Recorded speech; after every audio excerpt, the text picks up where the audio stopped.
Salut à tous et merci encore pour tous nos nouveaux abonnés et pour tous ceux qui nous soutiennent, tous ceux qui prient pour nous.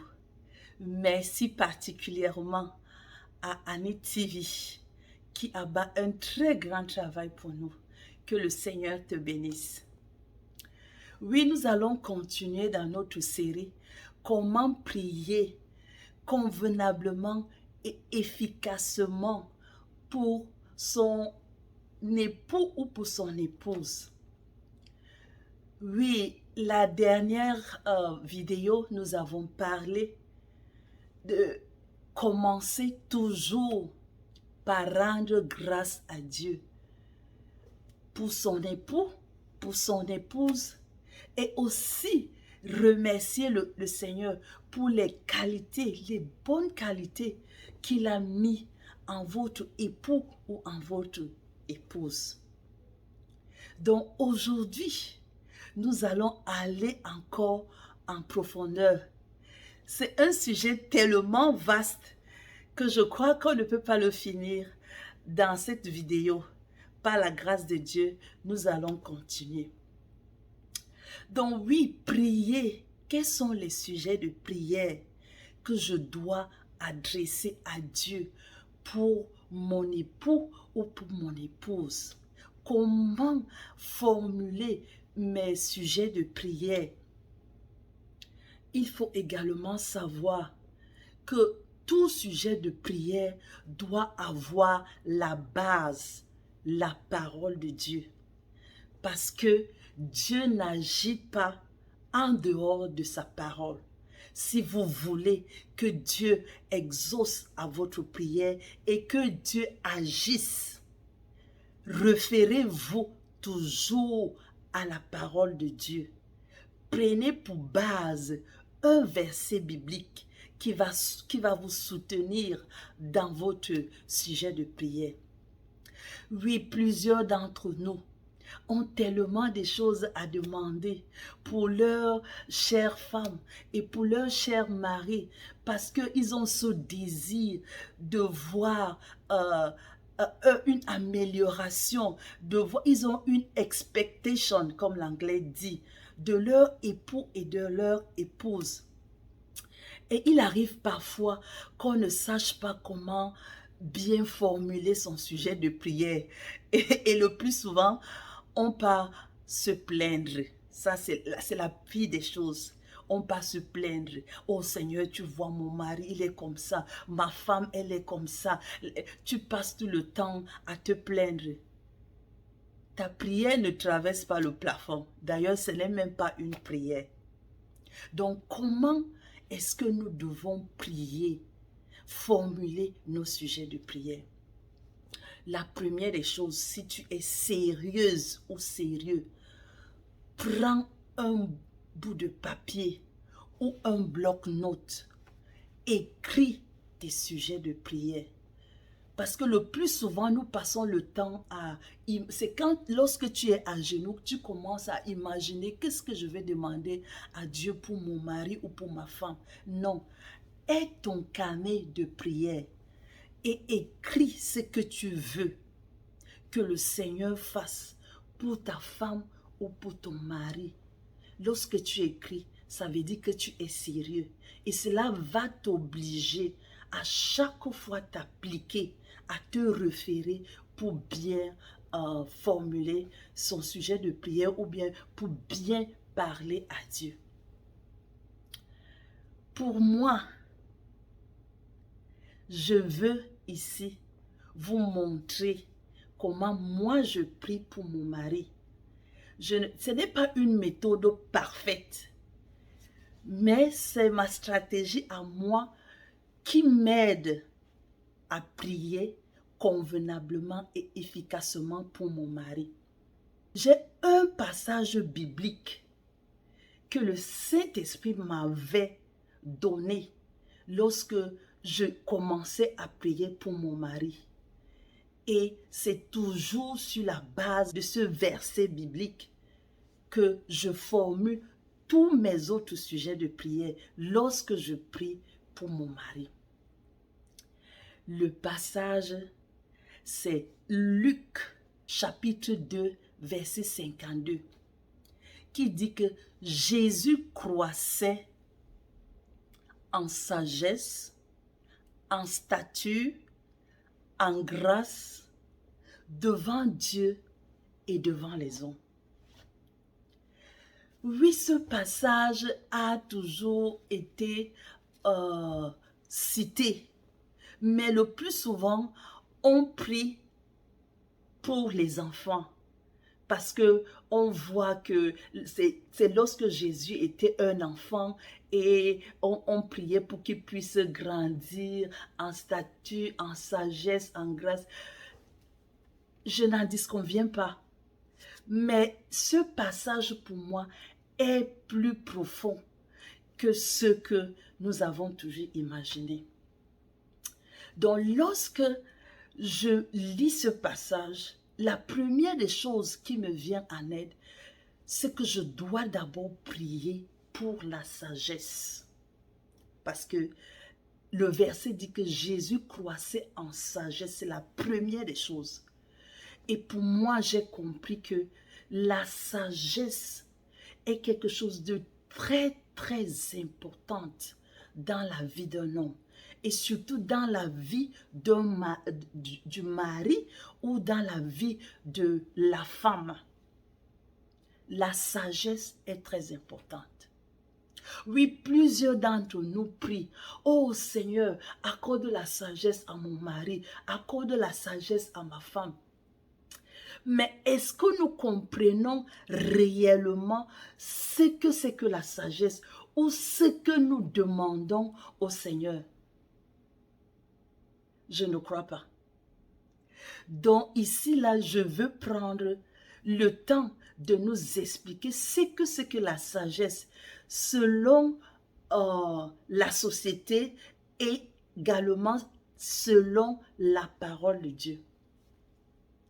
Oui, j'ai essayé de faire quelques recherches pour comprendre. Lorsque je demande à Dieu la sagesse pour mon mari, qu'est-ce que je demande exactement? Voici ce qu'il est dit dans certains dictionnaires. La sagesse, c'est la qualité de quelqu'un qui fait preuve d'un jugement droit.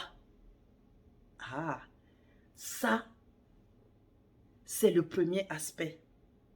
Ça veut dire qu'il est droit dans son jugement. Lorsque je demande au Seigneur d'accorder la sagesse à mon mari, ou à ma femme, ça veut dire que je veux que cet homme ou cette femme soit une personne droite dans son jugement, qui n'ait pas des partis pris, qui n'émette pas des mauvais jugements, que tous ces jugements soient droits.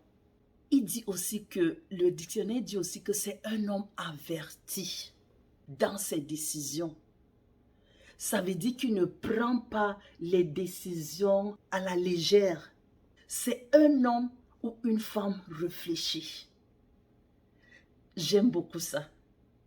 Ça veut dire que lorsque tu demandes la sagesse à Dieu pour ton mari ou pour ta femme, ça veut dire que tu veux que ton partenaire soit une personne réfléchie, donc qui n'agit pas émotionnellement lorsqu'il y a un problème. Non, ou c'est la colère, ou c'est autre chose. Non, c'est quelqu'un ou quelqu'une qui est posé et qui est réfléchi. C'est quelqu'un aussi qui agit avec prudence. Ah, j'aime ça. Je vous assure que c'est très profond. Lorsque tu demandes la sagesse, ça veut dire que tu demandes au Seigneur que mon mari ou ma femme soit une personne prudente. Qu'il ou qu'elle ne tombe pas dans les pièges de l'ennemi, quels que soient les pièges qu'on lui tend, qu'il échappe, que la sagesse lui fasse échapper ces pièges. C'est aussi quelqu'un de modéré.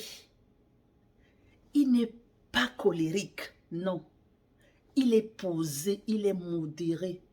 quel que soit le problème, quelle que soit la difficulté, un homme sage est modéré, il est posé, il n'est pas radical. Non, c'est quelqu'un qui est réfléchi. Il réfléchit avant d'agir. C'est quelqu'un aussi qui a le discernement. Je vous donne ici la définition du dictionnaire. Vous voyez comment est-ce que c'est vaste le sujet de la sagesse. Quelqu'un qui est sage, c'est quelqu'un qui a le discernement. Il discerne facilement le bien et le mal et il ne tombe pas dans le piège. Imaginez-vous que votre mari ou votre femme ait toutes ces qualités que nous venons de citer. Oh, je vous assure que c'est merveilleux. Et nous savons que le contraire de la sagesse, c'est la folie. Donc lorsque tu demandes la sagesse à Dieu pour ton mari ou pour ta femme, ça veut dire que tu pries contre tout esprit de folie. La folie dans les paroles, la folie dans les actions, la folie dans les réflexions. Ça veut dire que tu pries contre tout cela. Que le Seigneur lui accorde la sagesse.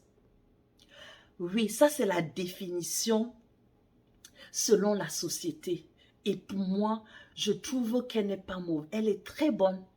Mais il y a une autre définition de la sagesse selon la parole de Dieu que je crois que c'est la définition suprême et supérieure de toutes les autres. Elle complète toutes les autres définitions du dictionnaire. Qu'est-ce que la parole de Dieu nous dit? La parole de Dieu nous dit que la crainte de Dieu est le commencement de la sagesse. Lorsque tu demandes la sagesse à Dieu pour ton mari ou pour ta femme, ça veut dire que tu es en train de prier que Seigneur, que mon mari te craigne, qu'il soit un homme qui marche conformément à tes lois. Je vous assure que c'est le niveau le plus élevé de la sagesse. Un homme ou une femme qui craint Dieu sera une femme ou un homme modéré, posé dans ses actions, réfléchi, qui n'a pas de folie en lui, non. Donc selon le monde, ils ont donné une partie, juste une partie de la définition. Mais c'est la parole de Dieu qui nous donne le whole picture. C'est-à-dire que la définition parfaite de la sagesse, c'est la crainte de Dieu. Oh, lorsque je prie que Seigneur accorde la sagesse à mon mari, ça veut dire que je pense que mon mari soit quelqu'un qui craint Dieu, que la crainte de Dieu soit dans son cœur, qu'il n'agisse pas comme un homme qui ne connaît pas Dieu, qu'elle n'agisse pas comme une femme qui ne connaît pas Dieu. Parce qu'une femme ou un homme qui craint Dieu, je vous assure que cette personne ne se comporte pas n'importe comment. Voyons notre modèle Jésus. Voyons et examinons comment est-ce que Jésus agissait en toute sagesse devant les situations. On lui a apporté une femme pécheresse, prise en flagrant délit d'adultère. Oh, selon la sagesse du monde, on devait la lapider. Mais Jésus a fait preuve d'une sagesse supérieure. Lorsque nous prions pour la sagesse, pour moi, c'est le premier sujet que je prie toujours pour mon mari, que Seigneur accorde la sagesse à mon mari. Et lorsque je dis la sagesse à mon mari, ça veut dire que je prie que le Seigneur lui accorde la crainte de Dieu, qu'il soit un homme qui craigne Dieu, qu'il soit un homme posé, qu'il soit un homme modéré, qu'il soit un homme réfléchi, qu'il soit un homme qui a le discernement. Voilà ce que veut dire la sagesse. Et lorsque nous prions pour que Dieu nous donne la sagesse, voilà la signification de notre sujet de prière. Et je crois que c'est un très bon sujet de prière. Oui, désormais, lorsque vous allez prier pour votre mari ou pour votre femme, que Dieu lui accorde la sagesse, vous allez comprendre exactement ce que vous demandez au Seigneur. Merci beaucoup. Et la semaine prochaine, nous allons encore continuer parce qu'il y a encore d'autres éléments très profonds dans ce même passage de la Bible. Que le Seigneur vous bénisse abondamment et qu'il vous fortifie dans la prière pour votre femme ou pour votre mari et qu'il exauce également à tous vos sujets de prière. Merci.